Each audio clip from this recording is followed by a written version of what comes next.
What happens at laser tag never stays at laser tag. Laser Unfocused Tag Talk. Laser Unfocused Tag Talk. I feel like you could be like in Ghostbusters or something. Oh my God, you have got some stories.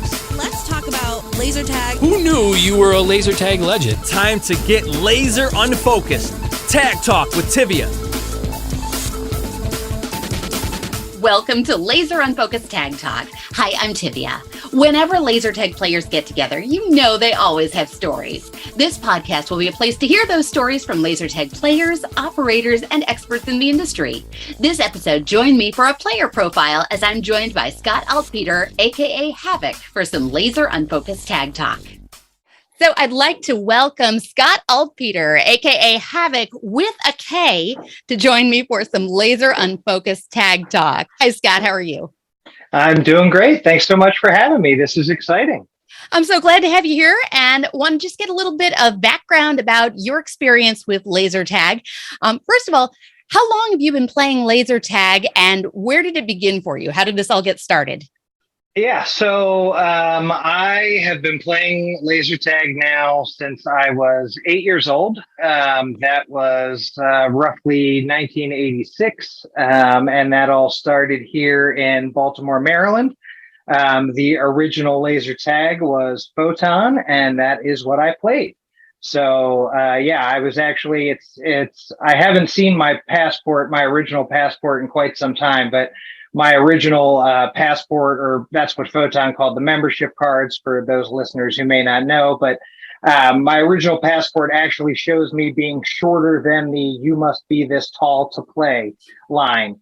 But my brother was already playing. He was already a member there. So they kind of looked the other way at the fact that I was a little bit shorter than I should have been, and let me jump in. So it's been a long time now, a long time.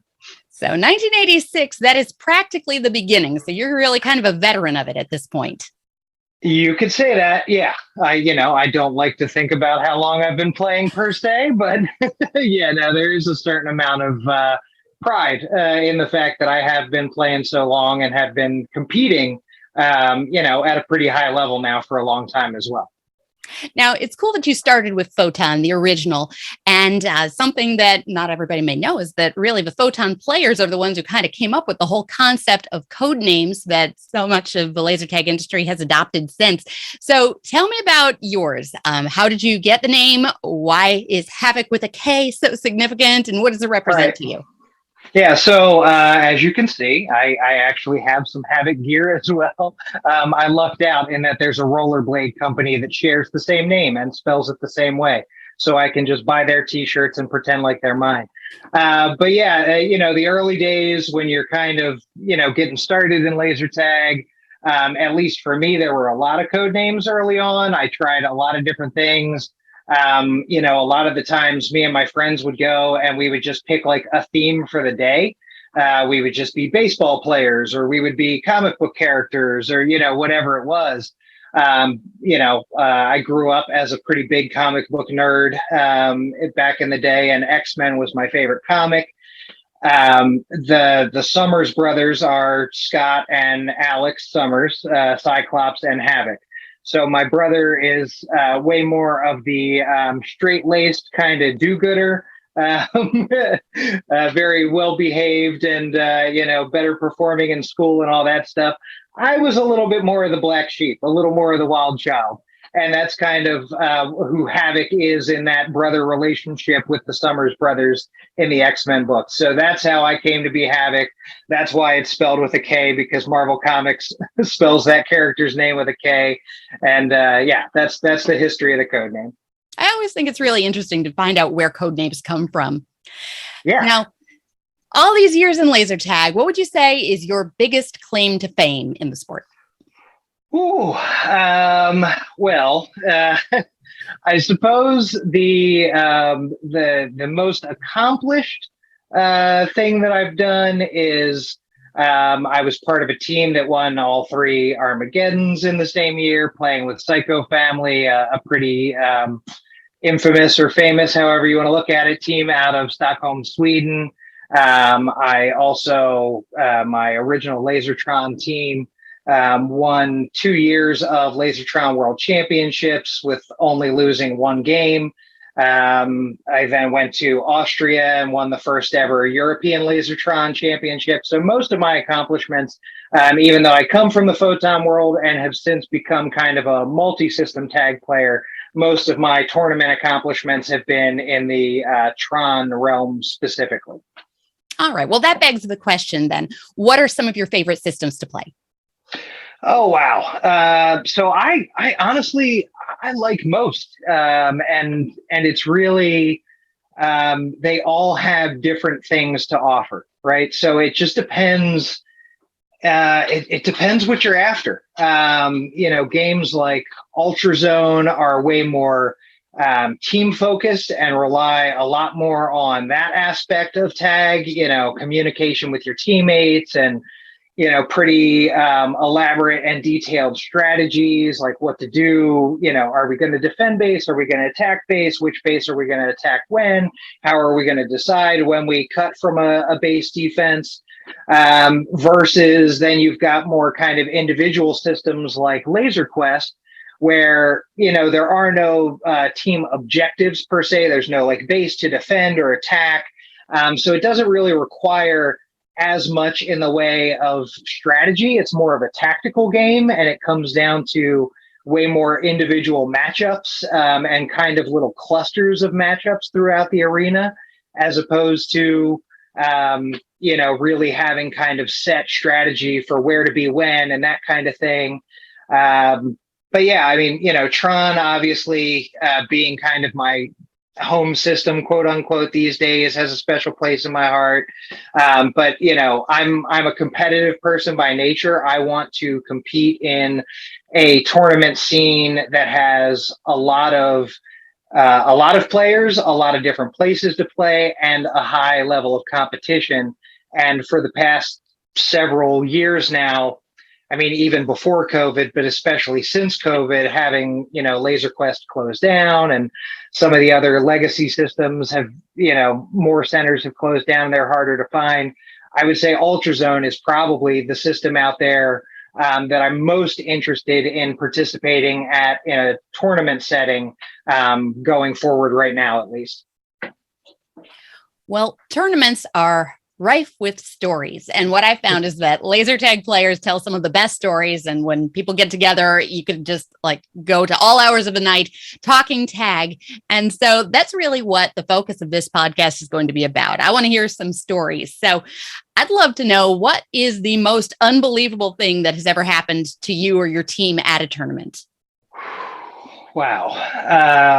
That's a good one. We've had so I've been playing tournaments since I was 18 years old. So roughly 25 years of tournament tag at this point. There are a number of stories. I'm going to try to keep this PG, so we will we'll talk about. So one of the funnier things that we used to do, a lot of us over the years, especially earlier on, now kind of being nerdy or kind of odd is a little more in fashion than it used to be. But once upon a time when we were traveling to these tournaments, we were a little bit embarrassed to tell people, when we were sitting at the bar or the restaurant after the tournament, hanging out or sitting in the hot tub at the hotel, these people would come in and, oh, what are you guys doing here? Why are you in Buffalo on this random weekend in the summer, or why are you in Michigan in this random weekend in the summer? So we started telling people that we were a traveling dojo, that we were mixed martial artists. And that's what we did. That's what we traveled as. And it just became this whole thing for several years with my old Lasertron team, Overpower, where we each had, this guy was specialized in jujitsu and that guy specialized in, he was more of a boxer and this thing and that thing. And it was this whole thing that we went on with for years. Some of the shenanigans that I can think of, we were not above psychological warfare and emotional warfare against our opponents. So we would do things like call up the hotel lobby and, set wake up calls for them at like 5 o'clock in the morning, 6 o'clock in the morning to wake people up. All's fair in love and laser tag. Nobody was injured during any of these events, but we definitely did try to get some advantages where we could. We've played in some amazingly unique locations. Outdoor laser tag in 2 feet of snow in Stockholm, Sweden, where literally, if you tripped and fell, you were pretty much out of the game because your gun would be covered in snow and wouldn't be able to fire anymore. Your laser would be misaligned because you had gotten snow down your barrel. There was a great arena in Houston that had a volcano in the middle of the arena. It was like prehistoric themed. That was a darklight center, and I think that place has been long gone for quite some time now. But Scallywag Tag is all over Ohio and Michigan, and those are some pirate themed spaces. So you walk in, it's like a pirate ship in the middle of the arena, and places where the walls move while you play there. There was an old laser force in York, Pennsylvania, where they would actually, move the arena and change it around while you were out there playing. That was a really unique experience. There's so many. A lot of my tournament experience for the past 2 decades has been with the Armageddon tournament, which I know you're familiar with. Multi-system, multi-center tournament over the course of 3 or 4 days. And we've really played in some very unique situations. We've also imported systems into arenas before, where we actually bring, the radio, the antennas, and all the equipment, and we play, a different system in an arena for, let's say, Ultrazone. We'll also set it up and play Laser Storm and Q's are there. We've had some situations where, I know people have done world records with Guinness where they, play laser tag for 24 hours or 48 hours at a time. Well, we've done that competitively at tournaments where we've played, 3 or 4 different systems over the course of 16 hours, basically with no breaks or rest in between, other than a game break, a 2-game break here or there. The grueling aspect of Armageddon, playing that many systems back to back to back over that many days in a row, is another thing that really stands out. I don't know. There's there's so many. Might not have intentionally set any world records, but Ricky wanted to set his own limits, right? Yeah, well, that's that's kind of what Armageddon's about, really. Pushing those limits. At the face of it, we're just trying to get as many games in as we can, but there is a certain amount of endurance and like you said, pushing yourself to the limit and seeing what your body can do, what your mind can do, and staying friends with everybody involved. And for those who aren't familiar with the Armageddon tournament, could you just kind of describe what that experience is like and what it's all about? Yeah, so Armageddon is a tournament that you mentioned Ricky Vega, aka Dark Angel, best known from the Laser Quest community at this point, but Ricky's been playing tag, since the very beginning. I think Ricky started in 1985 in Dallas with Photon at one of the first centers that opened up. So a long time ago, 20 some years at this point, back in 1998, 1999, Ricky had the idea to put everybody's skills to the test and see which of the laser tag communities, if any, would be the best to adapt to all these different systems. We were all kind of sitting in our own corners at that point. The Ultrazone world, the Laser Quest world, Laser Blast, Qzar, Photon, you name it. We were all just kind of doing our own thing. There were players that, dabbled in other systems tournaments from time to time. People like Ricky, like my brother, Daydream Lee, Elmo from Texas. We're playing like Tron and Zone, but it was really just a social thing more than anything. Nobody was really super serious about more than one system. But there was a lot of chatter online. This is back in the alt sport laser tag days, the old news groups. And, my system's better than yours. This is why my system requires more athleticism or more skill or more strategy or whatever it is. This is why the way we play laser tag is the right way to play laser tag, because every system has its own, not only unique equipment for the most part, but also its own unique settings and rules and all that kind of good stuff. So the idea was really to just get everybody together. And we ended up doing that in Texas for the first 2 years, I believe. And then we took the tournament on the road. But yeah, just to get as many systems as we could over the course of a 3 or 4 day weekend and, see how everybody's skills translated or didn't to the different systems involved. And we've been doing it now. We've had a few years off because of COVID. But we're getting back to it this year. It'll be taking place again in the beginning of July. It's always right around that 4th of July weekend. And we get together from all over the world, really. People come over from Sweden. People come over from the UK, down from Canada, from all over the United States. And we meet up in a central location. We get on a tour bus and we travel around for 3 or 4 days, hotels, meals, everything all together pretty much, and just have it out. have an all-on laser war for 4 days. And it is quite an experience. Now, talking about these different systems, so every system has its own nuances and its own set of rules and guidelines, and those who are kind of coming up in it are very familiar with all of these specific rules and things that come along with it. But it's pretty tough to go through, a number of systems and know everything that goes with it. So I want to know, what is the rule that you are most notorious for breaking? So Laser Force is an amazing system. They have a fantastic tournament scene, both here in the United States, but also outside as well. Some European tournaments, but really Australia is where kind of the heart of their scene is. They've got just dozens, if not hundreds of teams over there. Laser Force has a very unique rule set, and it is exceptionally hard to follow Laser Force rules if you are not used to Laser Force rules. So in my tournament career, I would say the rules that I've probably broken most have been either the no following rule or sensor for a sensor.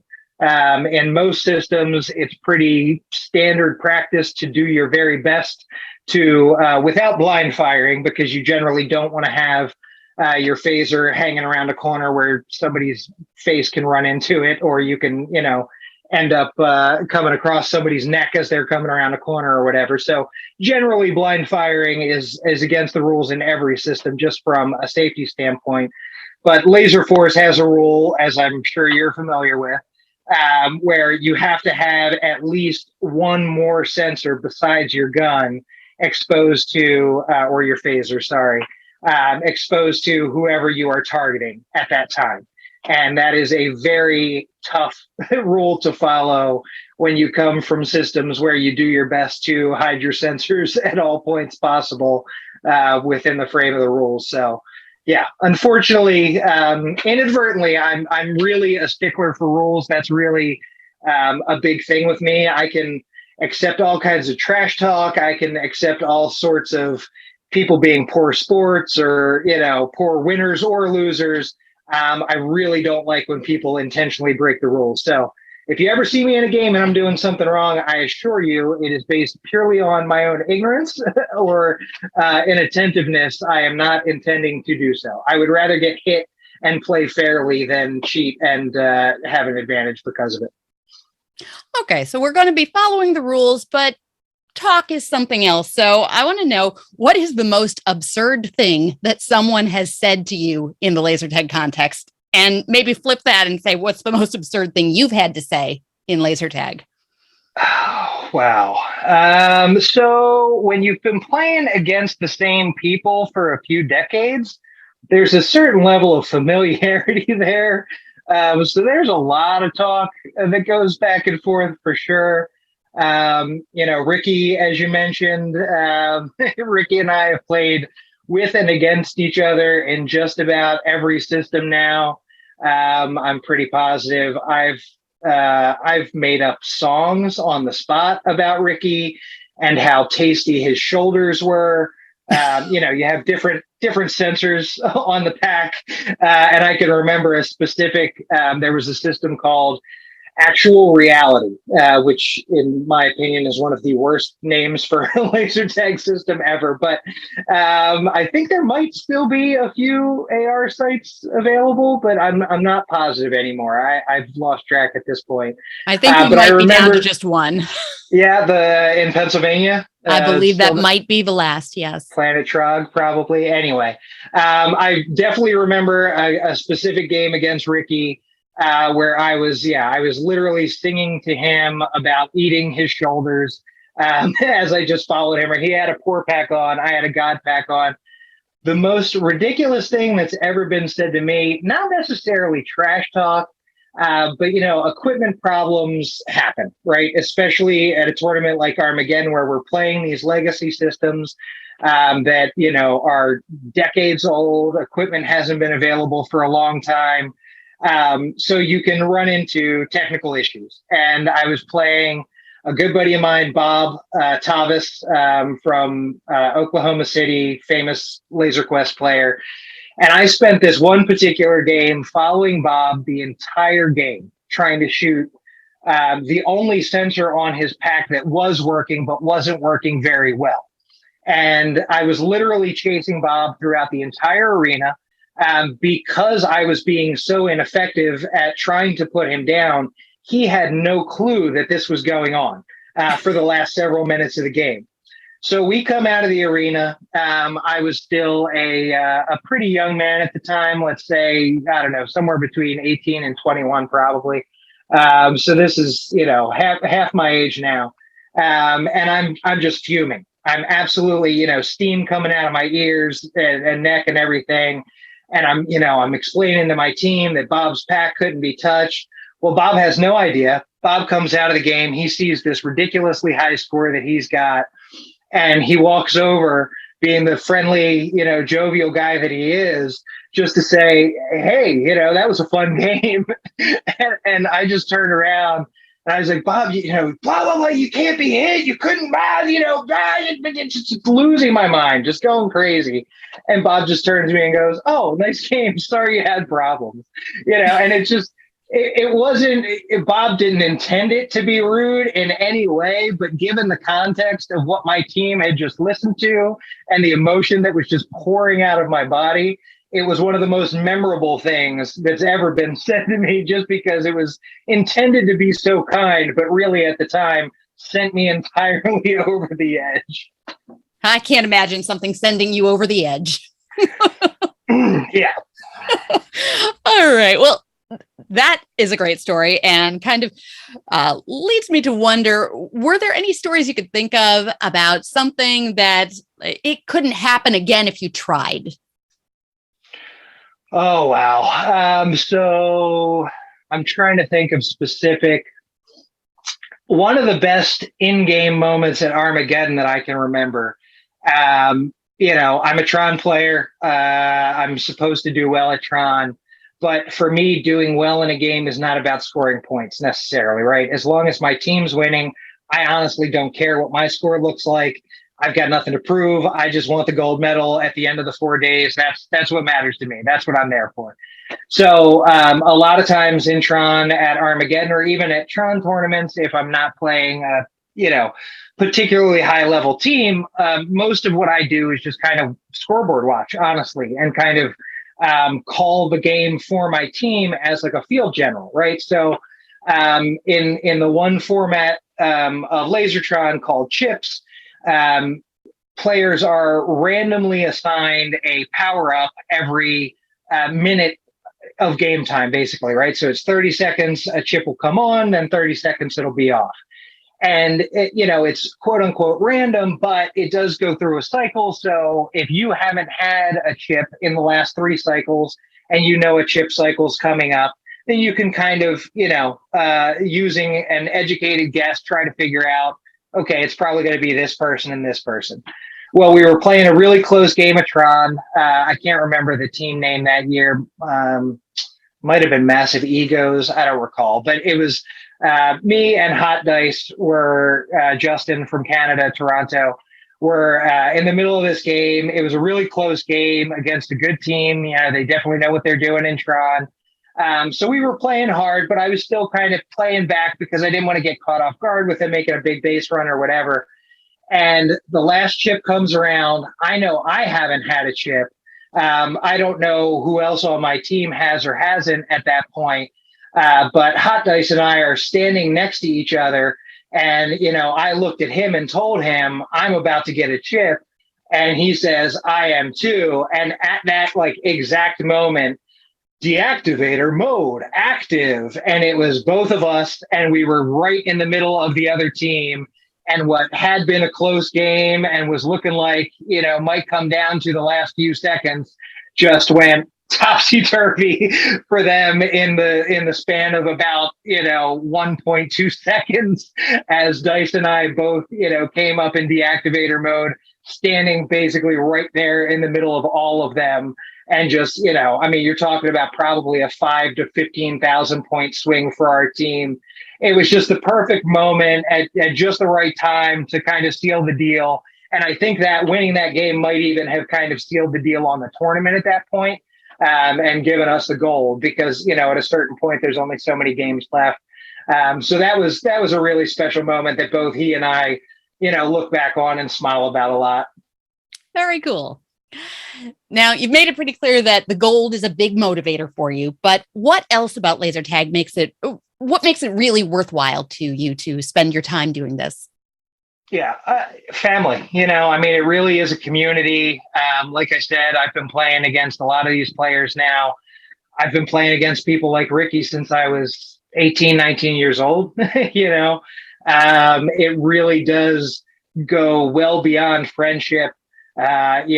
People, we've been in each other's weddings. We're godparents to each other's children and things like that. It's well beyond competition. Obviously, if I'm showing up somewhere, I want to win, right? Nobody shows up looking to lose. So that's always a good goal to have. And certainly, when I'm building a team, as I tend to be either a captain or a co-captain at this point, I'm building a team that I think will win a tournament. But above and beyond that, I'm going to tournaments to see my family and friends, or if I'm not going to see people that I've known for decades, then I'm going somewhere new.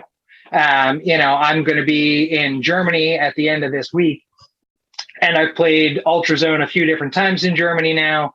I went up to their zone Nats in Germany in Frankfurt a few years back, and I only knew 2 or 3 people that were there, but I just went to check out a new arena, as I know you understand that motivation. You kind of you see enough of them, and you start to want to see them all because it's every arena has something to offer. I feel like I can comfortably say that. Even some of the smallest arenas I've been to have generally had some really unique feature, or we're just in a cool location, or whatever it was. So that's the other thing, aside from going to see friends / the people that I call family, traveling to new places. There are definitely places in the world that I would not have been, or at least certainly wouldn't have been a half a dozen times at this point if it weren't for laser tag. I certainly don't think I would have been to Austria at this point. I don't think I would have been to Sweden at this point. These are places that I traveled specifically to go participate in tag events. And I've now got friends in generally all of these places because of those travels. I relate very well to what you're saying. And you are absolutely right that these arenas, there's something unique and special about every one. And some of them really do stand out in your mind a little bit more than others. Is there any one arena that just completely blows your mind and is like a favorite or the craziest arena that you've ever seen? So Europe has very different health code and kind of fire code than we do here in the States. So some of the European centers absolutely have very memorable pieces to them as far as hazardous conditions, shall we say. You would never see an arena in the States with a set of stairs in the middle of it. But that is something that you will see in Sweden, for instance. So there are some very unique European centers. The place that had the first ever European Lasertron Championship, NXP, in St. Pölten, Austria, was probably the coolest center I've ever been to. So in Europe, way more than here in the States, laser tag is not a like little kid thing. You go to a lot of European laser tag centers and there are locker rooms and showers there. People are going and using it as a workout. People are going and doing it just as part of their night out. People will go play 2 or 3 games of tag and then take a shower and get changed and go to the club afterwards. Whereas I feel like, here in the States, when Photon lost popularity, laser tag took a turn from kind of being focused on competition and athleticism and went more the birthday party route. And there's a lot of different, theories on why that happened. A lot of people attribute the fact that Photon went after kind of that kids market with, like the cartoon and toys and things like that as being the thing that kind of, turned the corner on laser tag here in the States. But for whatever reason, that didn't happen in Europe. So anyway, this particular center in Austria, NXP, they have bowling, they have pool tables, they have ping pong tables, they have a climbing wall, they have a full bar. As a 42-year-old man, occasionally I like to enjoy an adult beverage while I'm playing my laser tag.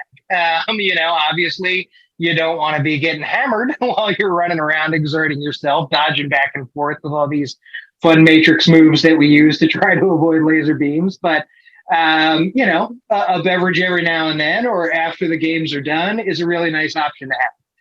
And I think it helps attract that more mature crowd that, if you're looking for a competitive side of things, obviously, yeah, there are some kids that are really good at laser tag, but I do not, as a 42-year-old man, want to compete against 12 and 13-year-olds. You want to be around your peers, or at least people slightly closer in age for the most part. So, having that adult feature to a laser tag center, I think is unfortunately really unique here in the States. We don't have very many of them at all.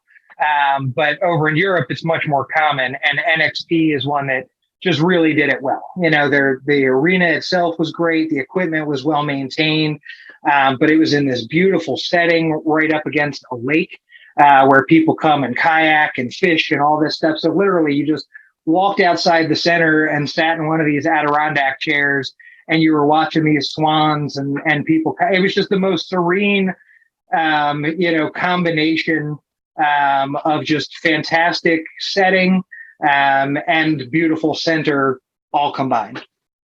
Very nice. Now, obviously you want to play around peers, but there is a whole new generation of laser tag players coming up.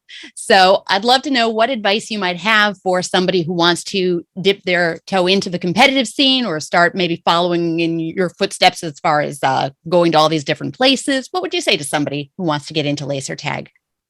So regardless of what sport or game it is, one of the most effective things I think you can do is to study players that you admire. I play a lot of bocce ball. I don't know if you're familiar with what bocce ball is, but Oh, grew up in Rome, New York. There you go. Right. So, basically giant Italian marbles.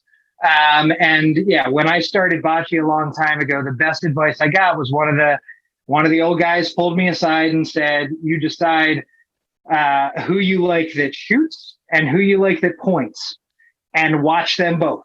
And if you like the way that guy points, then point the way that guy points. It might be that you find that the way that they stand or the thing that they do doesn't work for you, but at least it gives you a starting point, right? And it gives you something that you can set as a goal, whether you end up using that technique or that strategy for the rest of your career or not. It gives you a goal to set to get to a point where I can do it the way this person does, right? And I think that's very effective in tag. I was lucky, early on in the Photon days, there were a lot of people that knew my brother and, were, like you said, were kind of an older generation. And I was that new generation coming up that they needed to keep the scene alive. So they were happy to help us and give us advice and kind of take us under their wing. And just really paying attention to what other people do, even in the game. I understand you don't want to stop and watch somebody, but sometimes paying attention to where you're getting tagged is more important than trying to get the tag you're trying to get sometimes. Sometimes your role in a game in laser tag is just to occupy the other player. And I know that might sound weird, but sometimes it's not about outscoring someone. Sometimes it's about occupying someone. And you can't do that unless you pay attention to what that person's doing, to try to cut down on the amount of points you're giving up while you try to occupy them. So that's a big thing. The other thing that I would say that's most important to me that my teammates do, and as I said, I'm generally a team captain at this point, so I won't even look to pick you up on my team unless you're a good communicator. For me, that is way more important than your actual skill set at this point, to let me know what's going on at all times. There's nothing more frustrating in tag other than maybe equipment malfunctions. There's nothing more frustrating than I get shot and I turn around and I see that you as my teammate got shot before I did, standing right behind me and didn't say a word to me about that guy being there or about that girl being there. That's just unacceptable in my book. So communicate. There are different systems where there are rules like dead men don't speak. Once you get hit, all you can say is that you were hit. And that's obviously a different situation, but most systems do not have that rule. Most systems, you are absolutely allowed to say, Ricky just hit me and he's upstairs, or behind you or behind me, or, things like that. So communication, paying attention to what your opponents do or what your teammates do, going and playing different systems, even if you're not interested in playing a tournament like Armageddon, going and playing other laser tag systems will give you skills that you can use in your system as well. Whether it's timing, whether it's, certain systems, the phaser is more sensitive than others. Certain systems don't even have a phaser sensor. That's Photon, the system I come from. So a lot of systems where it's easy to be hit in the phaser are really tough for me because I don't have that natural instinct to keep my phaser moving, thinking about it being a target, right? So it's very helpful for me to go play something like Laser Quest or to play something like Lasertron, where the phaser is easy to be hit, because it makes me think about that phaser movement in other systems as well.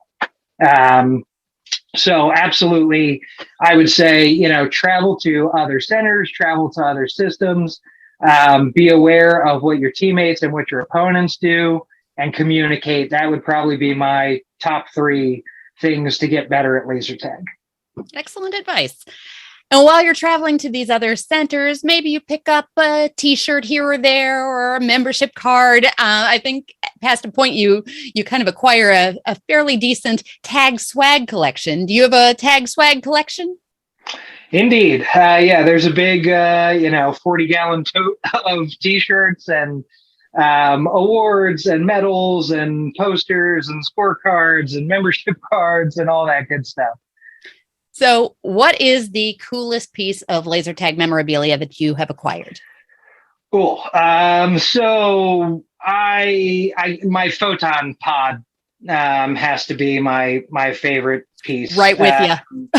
Yeah. And specifically so Photon actually had a players association for a little while, and the logo from that players association just so happened to be very similar to the way Havok was drawn for many years. So I have a special affection for that Players Association logo, and the photon pod that I have has that on the chest. So that is by far kind of the piece de resistance. I have a lot of weird little things that are cool to me too, just because they're unique and they're old and a lot of other people don't have them at this point. But definitely if I was going to break out, the one thing to show somebody, hey, look, this is how much of a laser tag person I am, I would definitely come walking out with the pack on. I hear you. Now, is there a laser tag artifact out there that you would just love to get your hands on? So heartbreaking story. As I said, Photon had a lot of memorabilia. Photon signed lots of different licensing deals and cashed in on a lot of different products, everything from underoos and tennis shoes to lunch boxes. So a lot of us have the lunchbox. The lunchboxes are not particularly hard to find, pretty easy to find them in decent condition, and you can generally find them pretty cheap too. The artwork from that lunchbox is kind of a cool, Photon had a very unique vibe to it, right? It had this whole lore and mythos. There were books written about Photon. There's, a whole history of, these different characters, Bodhi Lee, et cetera. And anyway, the artwork from that lunchbox is kind of this space themed, like foggy, and it's got some of the alien towers, which were a very unique and memorable arena feature from Photon Arenas. And it's just this cool little piece. Years ago on eBay, back when I was still hunting memorabilia like crazy, I found the original painting for that lunchbox.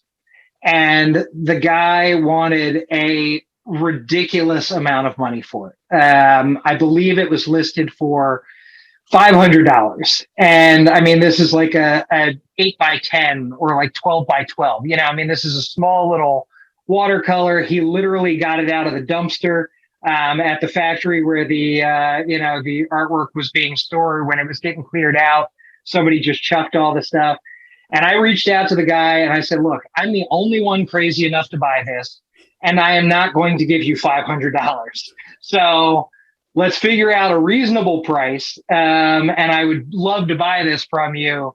Otherwise, you're probably never going to sell it, because if you don't sell it to me and you insist on trying to get a price like this, it's just not going to happen.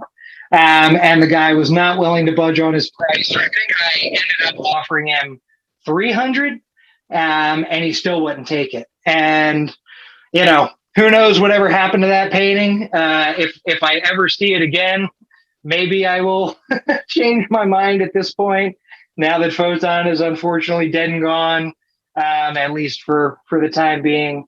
But yeah, that's the one that got away for me. There have been some other really crazy things over the years, like signs that realistically I couldn't have, had any storage for. But that painting is the one that I could have had a place for that I really wish I had gotten. Mm, that is a heartbreaker. Hopefully it landed in good hands somewhere. Right. Well, other than souvenirs, what's the best thing that you have gotten out of laser tag? Oh, well, I guess I could get mushy on you for a second. I am dating a laser tag player, so I would not have met her if it weren't for laser tag. So, as corny or mushy as that may be, I absolutely 100% have to say that my girlfriend, hi Rochelle, is the best thing that I've gotten besides the trophies and the souvenirs. But obviously above and beyond that relationship would just be the relationships in general. Well, I wholeheartedly agree. I think that the friendships that you make in laser tag are amazing. And so great to know that you found a relationship out of that as well. And what do you say we wrap things up with some rapid fire tag talk? Let's do it. All right. I'm going to throw some questions at you fast, just gut reaction. I want your quick answer right back. So favorite laser tag system of all time? Photon. Favorite arena? Oh, wow. I'm going to stick to NXP. I'm going to stick to that Lasertron arena over in Austria. They did a great job. Coolest person you've ever met through laser tag? Oh, wow. I have met some insanely cool people at laser tag. Wow. I'm going to say my buddy Steetree from Scotland. Steetree, I am a man of many bizarre hobbies and habits. Steetree has even more. Steetree is a fire spinner. He's a parquet. He does parkour. He battles with broadswords in in suits of armor. He's just a really, really unique, creative individual. And it's always fun to check in with Steetree and see what he's up to. Coolest place you've ever visited because of laser tag? Stockholm, Sweden. Best prize you've ever won? Oh, money. As cool as the golden phasers and the plaques and all that stuff are, these tournaments aren't cheap. And when you're traveling from Baltimore over to Austria to go play in a tournament for 4 or 5 days and all that good stuff, it's nice to win a check at the end to help offset that cost. So not by any means the reason I play tag, but definitely the coolest tournaments are the ones where I win some money back. Favorite tournament? Favorite tournament is Armageddon, hands down. And favorite laser tag blog website that now features an awesome laser tag podcast? That would be yours is a great site, of course. I always love seeing all the crazy stuff you're doing. I don't know how you find the energy to be in all these places and keep up with all these kids and play in all these crazy marathon nights that you do. But it is absolutely awesome that you do. And I'm so glad that you do. Shout out also to the Laser Force podcast that Thanatos runs. Those guys do a great job as well. That's the only other tag podcast that I listen to. So they do a great job. So shout out to the resupply. Yeah. Well, I definitely want to thank you, Scott, for taking some time to talk some tag with me. That is Scott Altpeter, aka Havok with a K. Thank you for joining me for some Laser Unfocused Tag Talk. Let the light shine, Scott. It's really been my pleasure. Thank you so much. Keep doing all the great stuff you do. I can't wait to see who you have on next. Thanks for checking out this episode of Laser Unfocused Tag Talk. Listen for more episodes on the first and third Friday of each month. Want to be a guest on an upcoming episode? Find out more and follow my blog and website at TiviaChickLovesLaserTag.com.